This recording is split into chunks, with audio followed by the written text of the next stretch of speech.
So the NFL divisional round has came and went, and hey, it was good. It was actually good. For the first time this postseason, both in college and the NFL, we have a full weekend of games that were actually entertaining to watch. And we're going to talk about all of them, bit by bit, game by game. We also now have 4 possible Super Bowl matchups that we're going to talk about, because some of them are really exciting. They have some great storylines. There's one, though, that, Please shoot it into the sun. Hi there. Everybody's new here. This is a new channel. My name's Jacob, and we talk about sports. A lot. It's the only thing we do. So if you like the video you watch, please consider liking, subscribing, commenting, sharing this video to all of your friends, because I'm a peasant. YouTube's algorithm isn't going to even see me, so this helps the video get out there to more people. I also have social media and TikTok linked in my bio, because YouTube doesn't let you put links in your description until you have so many subscribers.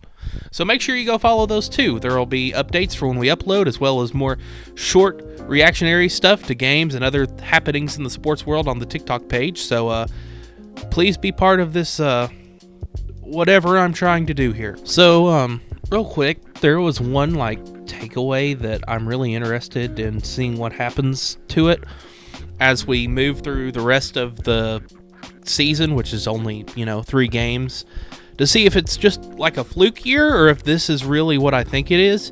And what I think is happening is like a complete power shift in the NFL. Now, I think this started a few years ago already with the death of the Patriots and the rise of Mahomes, and we now have Josh Allen, and the Rams won a Super Bowl. But I think now we're really starting to see the new power players of the league come into form.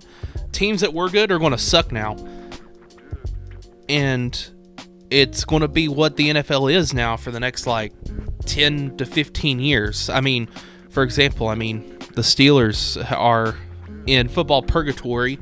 They're on the fringes of going to the cellar. The Packers are still good, but the Lions and the Vikings have both passed them in the division. New teams, new dominators like Washington out of nowhere, and the Falcons have promise with Michael Penix, and Baker's revitalized the Bucks, and Harbaugh with the Chargers. They have a reputation of charging, but who knows? Maybe they break the curse, because this is Jim freaking Harbaugh we're talking about. And this is kind of the new haves and have-nots. Just a little nugget I picked up before we start going into these games. Next year it could totally flip around again, and Washington sucks, and Minnesota keeps Sam Darnold. They keep Sam Darnold. And it goes back to just what we've always known, but these aren't your Legion of Boom Seattle situations. These teams feel like they're not built, or like Saxonville, for example. I'll bring Saxonville up again in this video. It feels like these teams aren't built to just have a 2 or 3 year Linsanity run. These teams are actually built for the long haul to actually win football games and go to the playoffs and make runs for a long time to come. Really excited to see what happens with some of these teams. There are teams that have obviously missed the boat who probably could have become one of the new dominators, the team that's on your screen right now. Hope you're liking Daniel Jones. Chiefs-Texans was a game of all time to watch. The final score was 23-14 for Kansas City, but the game was not that much of a win for the Chiefs. Mainly because Houston outgained Kansas City in literally everything. Total yards, rushing yards, passing yards, time of possession, first down conversions. They both had marginally the same turnover rate for third downs. The big difference in this game was how much more often Houston was in third down, which was a lot. Also, Kaimi Fairbairn missed 2 field goals in this game, and a very big momentum changer. It was in the third quarter. The Texans had it in a 1-point game. It was like 12-13 or something like that. And Mahomes makes this diving throw, getting tackled by his ankles, gets it to Kelsey, and at that point it's like, oh god, the Chiefs are doing the same daggum things they do every single time, the voodoo magic, and they end up winning this game.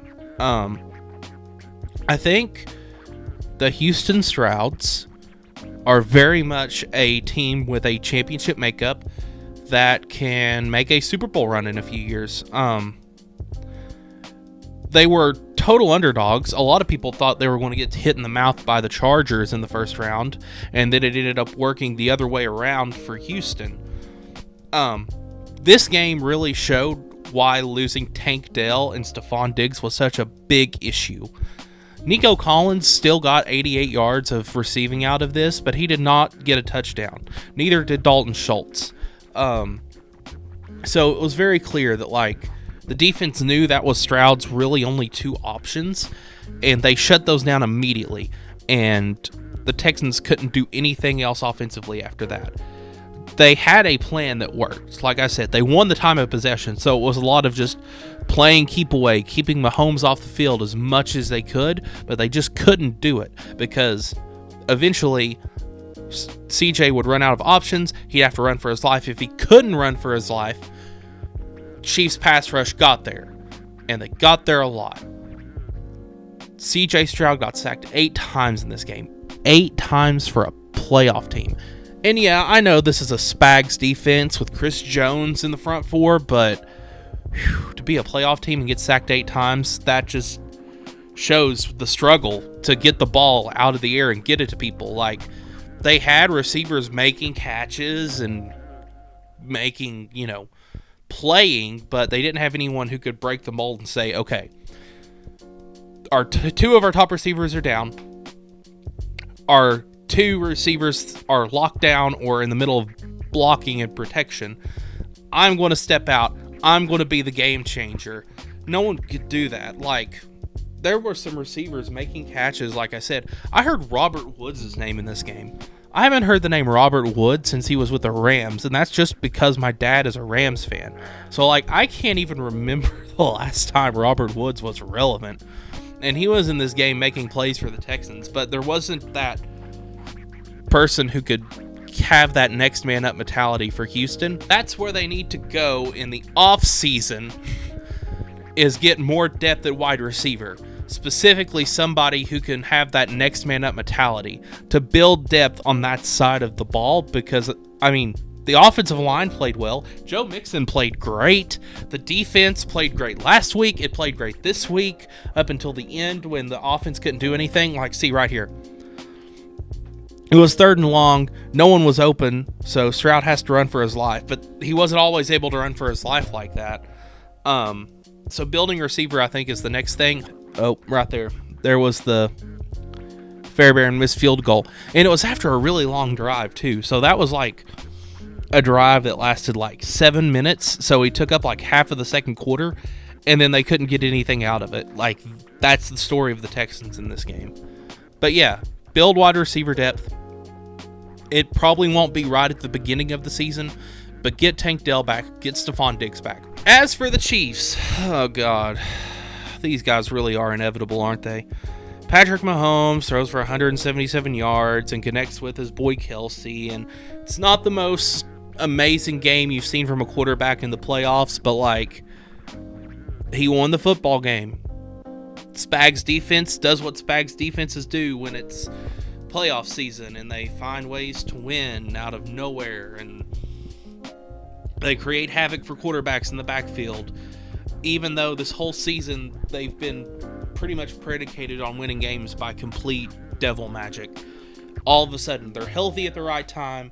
They've got Pacheco back, they've got Hollywood Brown back, and now in the postseason, as opposed to winning by complete luck, they're going to start winning by freaking convincing fashion, and we're going to have to deal with them in the Super Bowl again. Okay, that's it. Chiefs are winning the Super Bowl. Good night, everybody. Mike, you have a year left on your contract.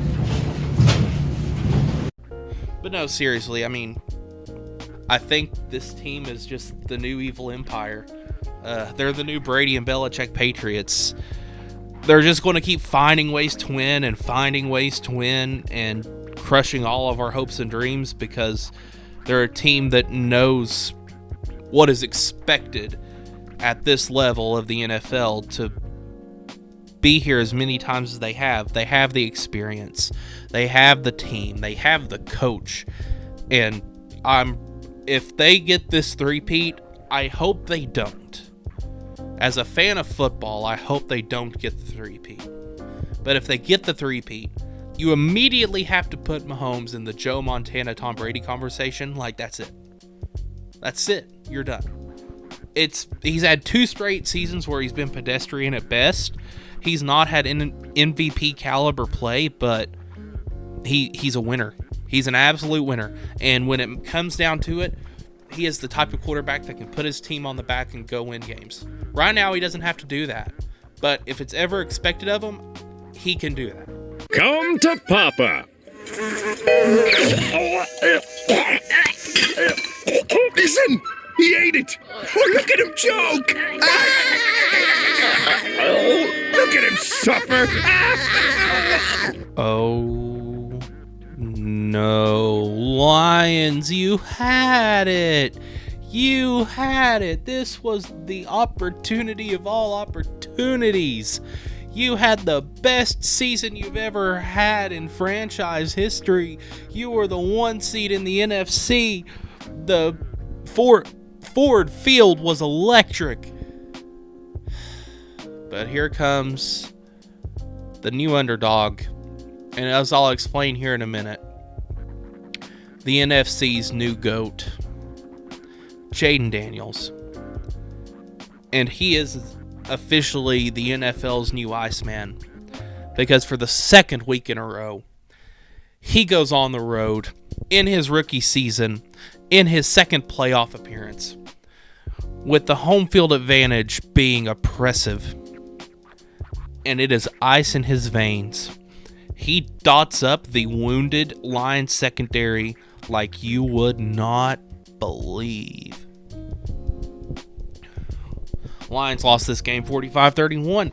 Commanders won this game 45-31. Lions owned the time of possession and they owned rushing yards. But obviously they did not own passing yards because Jaden Daniels is a guy. There's really only 2 reasons why the Lions lost this game.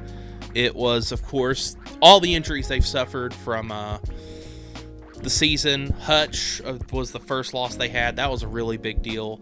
And then just numerous others. They're basically on their second string defense at this point. And I hate it for them because this was a magical season, but all the injuries pile up. And you may be able to get away with it in the regular season. You may be able to get through it when the NFL season is a gauntlet of 17 games, about to be 18 games. But when it's playoff time and everyone's going for that Lombardi, a wounded defense isn't going to get you there. And now it's time to address the huge elephant in the room. Jared Goff threw 4 interceptions and fumbled the football. Oh my gosh, Jared Goff, what happened? We were all singing your praises all season. And now it's right back to learn DoorDash. Go play for the Guangdong Tigers. What happened? You absolutely kicked the can in this game. You looked like LA Rams, Jared Goff. And I think that's just it for Jared Goff. He has developed so much from being the horrible quarterback he was his rookie season when Jeff Fisher was at the Rams, and the Rams were in this weird culture funk because they had just went to LA and no one had accepted them yet. And I think that's just the story of Jared Goff, and I don't think you can get rid of him if you're Detroit. Actually, logically and literally you can't get rid of him because of the giant contract you just signed him to. But I don't even think, like, morally and, like, theologically you can get rid of him because he's become that symbol. But now this is the type of player you have to live and die by. I mean, he has capabilities. Absolute dot to Amon-Ra St. Brown. But now you have to live and die by the fact that his whole career he has been plagued by not just choking in the big moments, but coming out in the big games and just straight up looking like a CPR dummy. I think the Lions will be back. I know as I'm recording this, I think Aaron Glenn is probably going to the Jets, and I think Ben Johnson has already gone to Chicago, but I think, or at least I trust Dan Campbell and the entire football operation that is in Detroit now, that they'll find worthy replacements to both of those coordinators. You will be back. You'll probably be back next year. The climate of the NFC right now, you may even be the 1 seed again. But this is just what you'll have to live and die by if you're a Lions fan, if you're the Lions team, is that Jared Goff's a good quarterback, but he has the tendency for his switch to shut off in these big moments. I don't want to take anything away from Jaden Daniels and the Commanders' offense. I said just a minute ago, I think Jaden Daniels is the new great NFC hope for the GOAT status quarterbacks of this generation.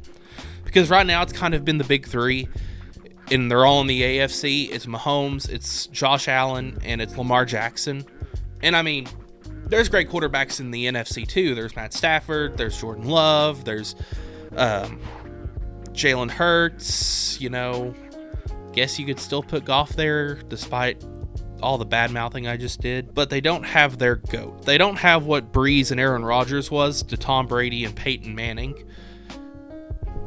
But if Jaden Daniels can keep playing like this, and if the Commanders don't self-destruct again, Jaden Daniels may be that.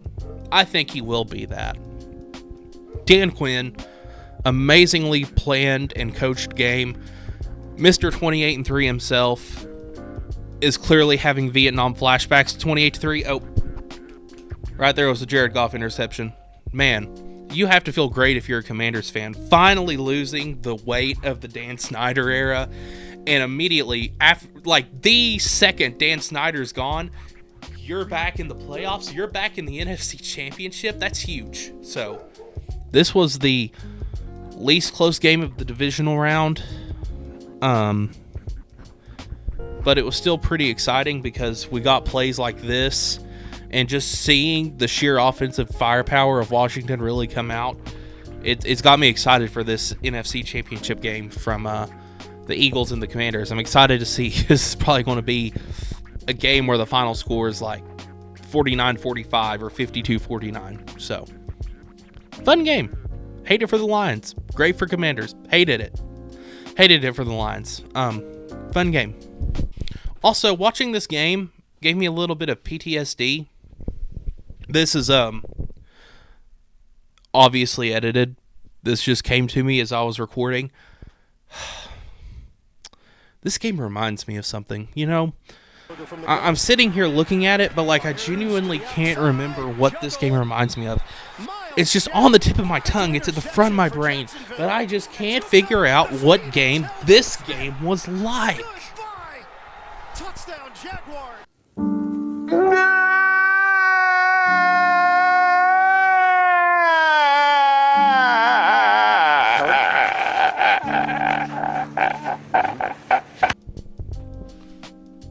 Oh, Rams fans and Rams. Saquon got y'all again. Saquon got y'all again. He had y'all twice, which, he has everybody, but he had y'all twice. Eagles beat the Rams 28-22. What a great game. This game was beautiful. It turned into a snow game halfway through it. What a fun game. Anyone who says Jalen Hurts sucks. Now, I understand if you don't want to put Jalen Hurts in the same category as the big three or even a Matt Stafford. I get that. But if you're somebody who really thinks Jalen Hurts is a bad quarterback, I need you to seek professional mental help. This guy, even when he can only pass for 65 yards, even when the passing game is stagnant, even when Nick Sirianni's over there crying and acting like a 4-year-old on the sideline and makes me think Mike Tomlin's a good coach, Jalen Hurts finds a way to put this team on his back and win every single time. Passing game can't get worked out. He's running for his life with that football. The first touchdown of this game was him running for his life with that football. Saquon Barkley, amazing performance. 204 yards of scrimmage yards. Oh my gosh. I mean, even if the passing game sucks, like I said, you passed for 65 yards in this game. Just feed Saquon. Just do what the Titans did in the late 2010s, early 2020s. That feels so weird to say. And just full steam ahead Saquon Barkley like it was full steam ahead Derrick Henry. And you're a championship contender, full stop. You are a championship contender, full stop. Now, as for the Rams, they also completely overperformed. They came back from the dead this year. So, I don't even want to say anything bad about them necessarily. They were 1-4. They come back to finish 10-7. Probably would have been 11-6 if they didn't rest their starters the last week of the season. And then blow out Minnesota, expose Minnesota in the wild card round. But I think this is an issue the Rams have had for a very long time. Is somehow the Rams have the worst good roster. And see, you can see it right here. This is what I'm about to talk about. They have the worst good roster creation in the league. They have so much talent everywhere. They have Puka Nacua. They have Cooper Kupp. They have Tyler Higbee. They now have Blake Corum, who is a great running back prospect. They have a Hall of Fame quarterback in Matt Stafford. They have a great pass rush that's about to become generational. Braden Fisk, Jared Verse, Byron Young caused havoc all daggum day. But the roster is so messed up for the Rams. They have no real offensive line help, and their secondary is very suspect, and they just have nobody in the middle of the field. They haven't had a solid off-ball linebacker since Alec Ogletree. Their best defensive back, arguably, is probably Witherspoon.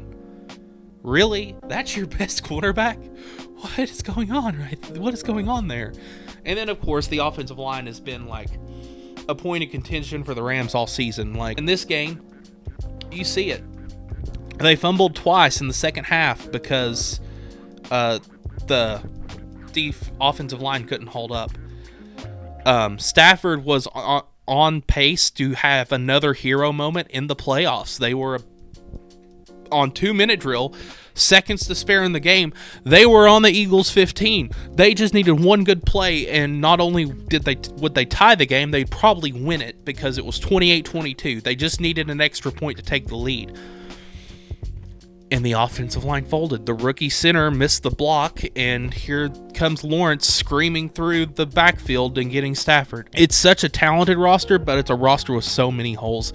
And I'm sure the Rams not having a first-round pick for 5 years before this last year or two hasn't helped their roster construction. A lot of key pieces.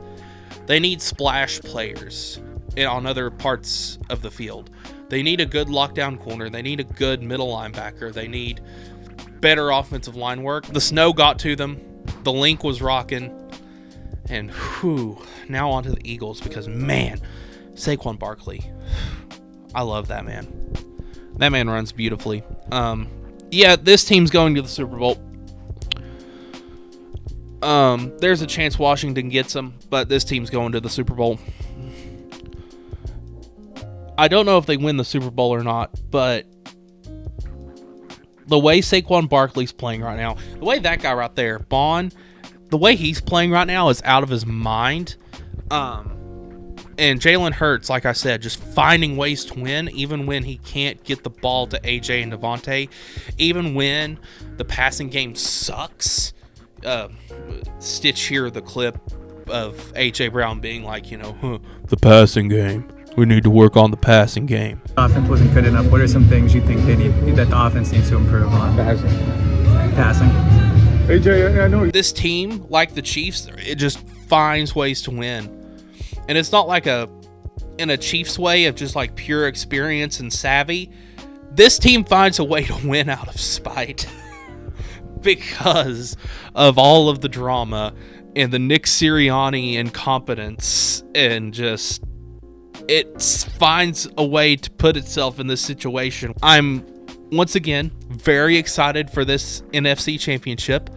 The final score is probably going to be like 49-45, and I'm excited to see if the Eagles can continue to win in spite of themselves, so the Chiefs can take a belt to their... Did I ever tell you what the definition of insanity is? Insanity. Dear Baltimore Ravens, I know you probably don't want to hear from me about this game because I wear the colors of your arch rival. I'm really trying hard to keep it unbiased. But I will say this in a very loving way. It may be time to blow it up. You had everything you wanted in this game, and you still found a way to lose.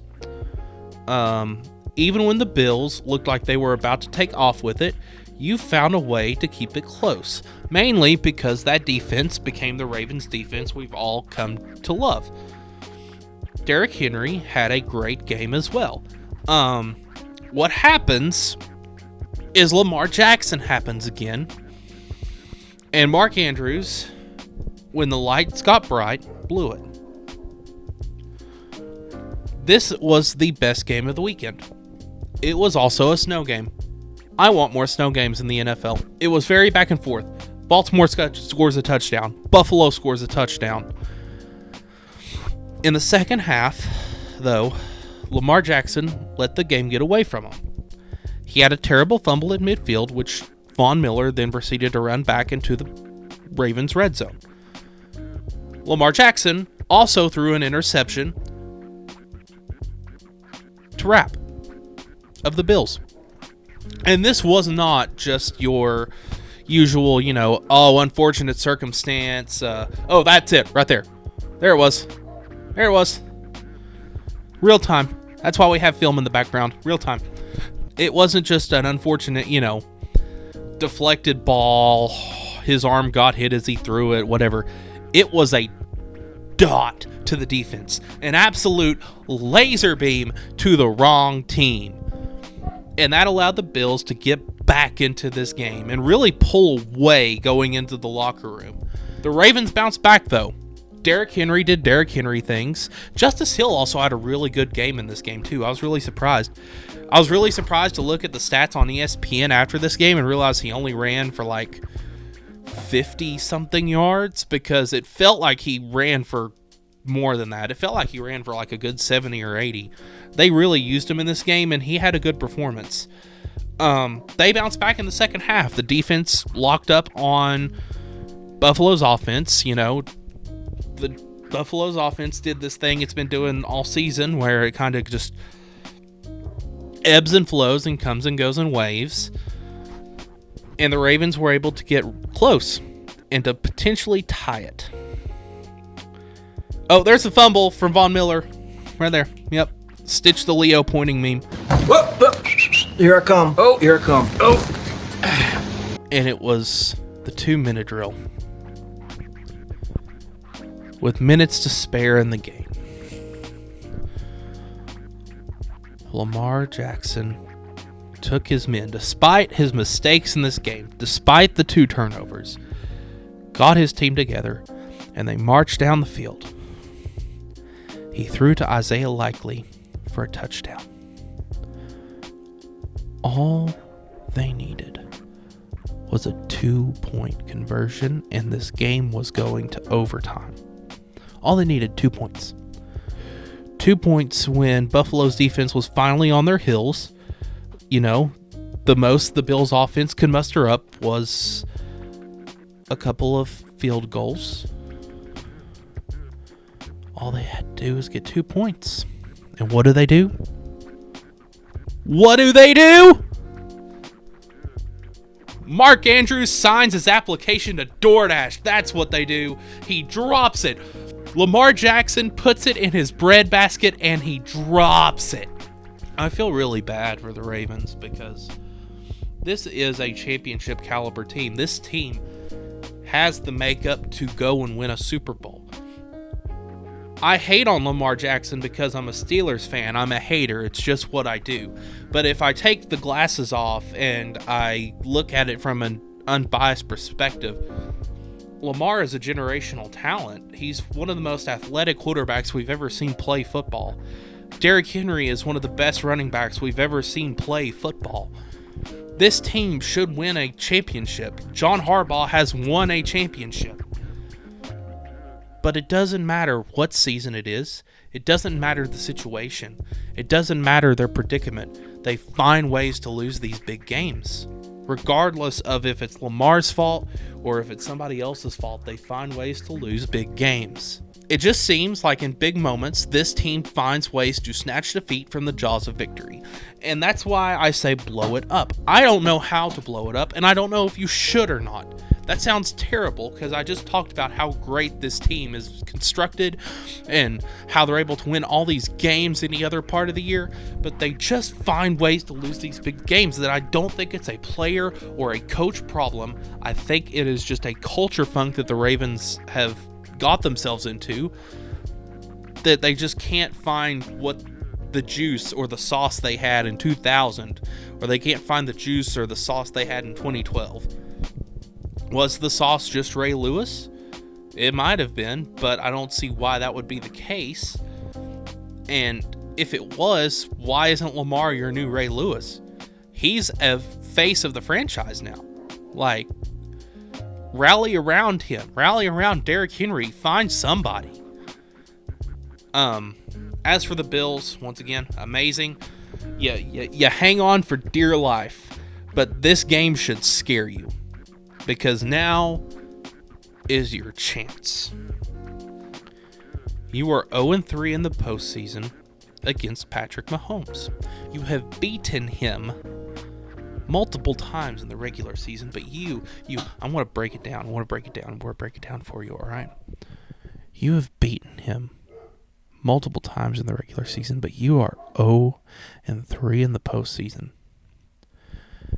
If this is not the year you beat Patrick Mahomes and the Chiefs in the postseason to go to the Super Bowl, when are you going to do it? When are you going to do it? This is your Peyton Manning finally getting over the Tom Brady curse moment. Or this is the moment you may just slip into obscurity. Buffalo. I don't think you can do it, but surprise me. And don't let me down. All right, now we're going to talk about possible Super Bowl matchups, and particularly the 3 games I want to see and the 1 game I don't want to see. So let's start with one that I think all of America would be cool with. Bills Commanders. This would be an amazing game. You have the hotshot kid who shouldn't be here, but he is, and Dan Quinn, who is still living his nightmares of Super Bowl 51 over and over again, and they're both going to get a chance to cement their legacies against Josh Allen and the Bills, who are also trying to cement their legacy, who finally got past Mahomes and the Chiefs, who finally got over that hump. But now doesn't mean anything if you go do the most Bills thing ever and lose a Super Bowl. Doesn't mean anything if you go and lose the franchise's 5th Super Bowl, 0-5 in the Super Bowl. It would also be a really interesting game too, because both of those teams have an offense that can kind of just score at will, but both of them would much rather kind of just bleed you and run, with James Cook for the Bills or Brian Robinson Jr. for the Commanders, and they'd rather just play time of possession and good defensive football. But if they have to make the explosive play, they can. I think that would be a very exciting Super Bowl. It could be super close, or it could be not close at all. It all depends on it would be a real test to see just how far away the Commanders are from being a serious championship contender, to see if that roster is actually built for a Super Bowl run, or if they just had a Cinderella year and Jaden Daniels is just that guy. I would love this Super Bowl. It's such a cool throwback matchup. America would win with this Super Bowl. Super Bowl possibility 2, Commanders and Chiefs.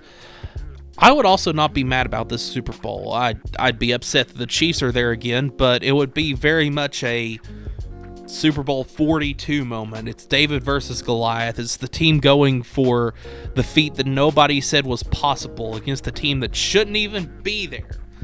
And then the question would be, could the Commanders do what the Giants did to the 16-0 Patriots? And it's Spags versus Dan Quinn, which would be an amazing defensive matchup. That would be the opposite of the NFC Championship game. That would be a final score of like 20-17. It would be like no scoring, but it would be so cool to see what those two dial up against each other. It would be interesting to see the hotshot kid of Jaden Daniels against who is becoming the new GOAT, Patrick Mahomes. As much as I hate the Chiefs being in the game, hey, you know, it would be interesting to see. I'm kind of afraid that this game would give Mahomes the easiest path to a three-peat of any of these matchups, but just like Super Bowl 42, the chances of the underdog beating the unbeatable is slim, but never zero. Super Bowl possibility 3 is Bills-Eagles. This would be a cool game. I would love this game. I think, you know, Josh Allen has the quarterback advantage, but Jalen Hurts isn't a slouch either. Saquon Barkley is the clear running back advantage, but James Cook is not a slouch either.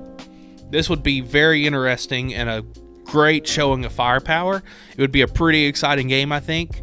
I think in this situation, the Bills would win that game. But I don't have much else to say about this other than just the storyline of the Bills. Once again, can they finally do it? Doesn't mean anything if you just go for your 5th Super Bowl loss. Can the Eagles finally get a 2nd Super Bowl, or are they just going to lose the Super Bowl again like they seem to do a lot except for that one year? And finally, the Super Bowl I really think is going to happen, that I really don't want to happen. Put the video in the picture on the side of me. It's Eagles Chiefs. Whoop-de-doo. I said to a lot of my friends last year, up until about halfway in the season, it felt like we were on a collision course to a Eagles-Chiefs rematch for Super Bowl 58. Of course, halfway through the season, the Eagles had the collapse of all collapses. Brock Purdy and Christian McCaffrey emerged. The Chiefs do the voodoo magic thing they always do, and we get 49ers Chiefs. Here we are on Conference Championship weekend for the NFL this year, and once again, I feel like we are on that collision course for a Eagles-Chiefs rematch, except it's not as exciting or interesting as it would have been a year ago. It is a rematch that we are getting a year too late, and it is in this weird thing called rematch purgatory, where it's too soon for it to feel like a new matchup. It happened too soon for it to be like, oh, these are different teams except for maybe the quarterbacks, and the rosters have changed a lot, and they've both went through different journeys. Oh, look, it's an omen. It's playing behind me. The teams are basically the same teams that they've always been, other than like draft picks they've got.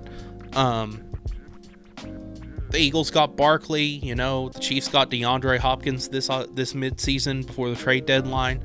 It feels like these teams are the exact same team, but it's too late to really feel like a story's being told between them. This isn't the Stone Cold Steve Austin The Rock Part 2 effect, and this is not the 2006 Rose Bowl effect. This getting Eagles Chiefs for the second time in 3 years has no story or excitement behind it. It's just kind of aww. And I really don't want this. I mean, it'll be a good game. It'll be a close game.